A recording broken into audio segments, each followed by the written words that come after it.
Bismillah, Assalamualaikum warahmatullahi wabarakatuh.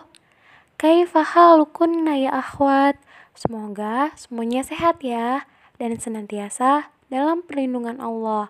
Amin. Insya Allah pada kesempatan kali ini kita akan masuk ke bab baru, yaitu tentang kisah Nabi dan Rasul.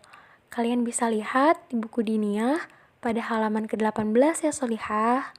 Yang pertama adalah kisah Nabi Ayub. Mungkin di antara kalian sudah pernah ada yang mendengar ataupun membaca kisah Nabi Ayub ini ya? Ya, di mana Nabi Ayub alaihissalam ini sangat terkenal dengan kesabaran dan ketabahannya ketika mendapat ujian dan cobaan. Sekarang kalian simak baik-baik ya videonya. Semoga kita dapat mengambil pelajaran dari kisah tersebut. A. Nasab keturunan Nabi Ayub. Nabi Ayub alaihissalam adalah seorang nabi yang mulia yang nasabnya sampai kepada Nabi Ibrahim alaihissalam. Allah Ta'ala berfirman yang artinya, dan kepada sebagian dari keturunannya Ibrahim, yaitu Daud, Sulaiman, Ayub, Yusuf, Musa, dan Harun, demikianlah kami memberi balasan kepada orang-orang yang berbuat baik. Quran Surat Al-An'am ayat ke-84. B. Cobaan dan ujian Nabi Ayub. Nabi Ayub adalah seorang yang sangat kaya. Beliau memiliki banyak harta, istri yang solihah, dan keturunan yang baik.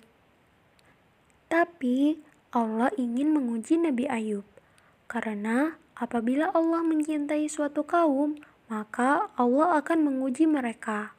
Sebagaimana yang kita ketahui, Nabi Ayub adalah seorang yang sangat sabar dalam menghadapi ujian tersebut. Hartanya yang tadinya banyak sekali, seketika habis dan anak-anaknya meninggal dunia. Semua ternaknya binasa. Dan Nabi Ayub sendiri menderita penyakit yang sangat berat. Seluruh anggota badannya terkena penyakit, kecuali hati dan lisannya, yang ia selalu gunakan untuk berzikir kepada Allah. Masya Allah, coba kalian bayangkan Nabi Ayub yang sedang sakit, bahkan semua badannya digerogoti dengan penyakit, kecuali hati dan lisannya. Beliau masih sempat, bahkan beliau mengutamakan beribadah dan berzikir kepada Allah. Beliau pun tetap bersabar, tabah, dan berharap pahala dari Allah Subhanahu wa Ta'ala. Hari pun berlalu, namun tidaklah berlalu hari itu kecuali penderitaan Nabi Ayub semakin berat. Dan saat penderitaan yang dialaminya semakin berat, maka kerabatnya pun menjauhinya. Demikian pula dengan kawan-kawannya. Tinggallah istrinya yang sabar mengurusinya. Nabi Ayub mendapatkan cobaan tersebut selama 18 tahun. C. Nabi Ayub sembuh dari sakit. Setelah 18 tahun Nabi Ayub bersabar dengan penyakitnya, maka beliau berdoa kepada Allah agar menghilangkan derita yang menimpanya. Ia berkata, "Ya Tuhanku, sesungguhnya aku telah ditimpa penyakit, dan Engkau adalah Tuhan yang Maha Penyayang di antara semua penyayang." Quran Surat Al-Anbiya ayat 83. Maka Allah mewahyukan kepada Nabi Ayub agar menghentakkan kakinya ke tanah. Maka Nabi Ayub pun mentaati perintahnya. Tiba-tiba memancarlah air yang sejuk. Kemudian ia mandi dari air tersebut. Lalu penyakit Nabi Ayub pun sembuh dengan izin Allah. Ia juga meminum air tersebut, sehingga penyakit yang ada di dalam tubuhnya semuanya keluar dan dirinya kembali sehat seperti semula, sebagai orang yang rupawan. Keesokan harinya, berita tentang kesembuhan Nabi Ayub terdengar ke orang-orang, dan mereka pun beramai-ramai pergi ke rumah Nabi Ayub dengan membawa berbagai macam hadiah untuk Nabi Ayub.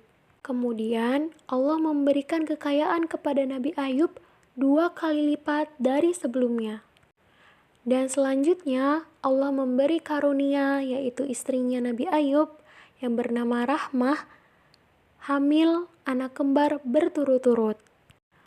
Allah Subhanahu wa Ta'ala berfirman, yang artinya, dan kami kembalikan keluarganya kepadanya, dan kami lipat gandakan bilangan mereka, sebagai suatu rahmat dari sisi kami, dan untuk menjadi peringatan bagi semua penyembah Allah. Quran Surat Al-Anbiya ayat 84. Demikianlah Allah menjadikan Nabi Ayub sebagai teladan dalam kesabaran yang patut kita tiru. D. Pelajaran yang bisa kita ambil dari kisah Nabi Ayub. Banyak sekali pelajaran yang bisa kita ambil dari kisah Nabi Ayub. Di antaranya yang pertama adalah nikmat Allah yang banyak tidak membuat Nabi Ayub lupa dan lalai dari mengingat Allah. Yang kedua, ketabahan dan kesabaran Nabi Ayub dalam menghadapi ujian dan cobaan. Yang ketiga, penyakit, kemiskinan, dan musibah tidak menghalangi Nabi Ayub untuk beriman dan beribadah kepada Allah. Dan yang keempat, kita harus bersyukur terhadap nikmat yang Allah telah berikan kepada kita.